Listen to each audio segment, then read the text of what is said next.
leftover rice that saved me. It all started with a simple decision. That evening, I cooked a large pot of rice and chicken, enough to feed an army. But after dinner, there was still so much left. We were traveling early the next day, and I didn't want it to go to waste. So I packed the food into 4 big bowls, each with a piece of juicy chicken and vegetables. I added 4 bottles of water and decided to drive into town to look for people who needed a meal. That's when I saw him. A young man sitting by the roadside, looking completely lost and broken. Something about him made me slow down. I pulled over and asked, "Are you okay?" His voice trembled as he spoke. I was sent to deliver a letter to someone before they traveled, but I lost my way.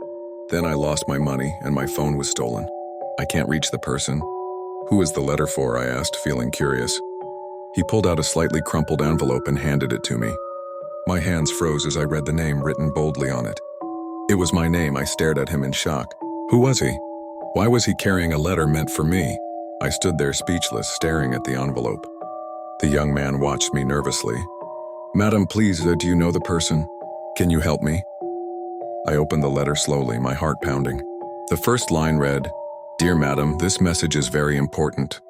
Please read carefully before your journey tomorrow." I looked up at him.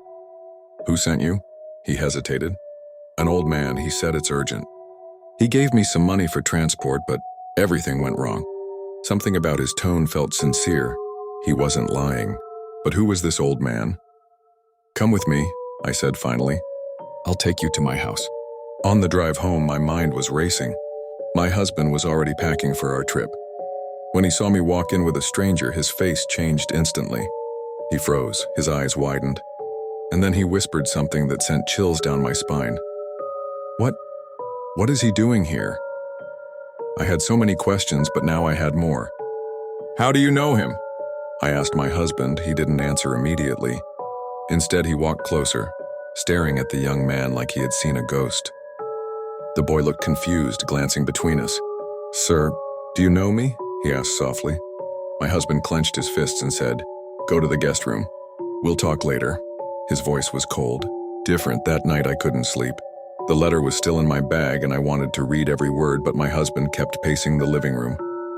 Finally, I slipped into the bathroom and opened it fully. The message was short but shocking.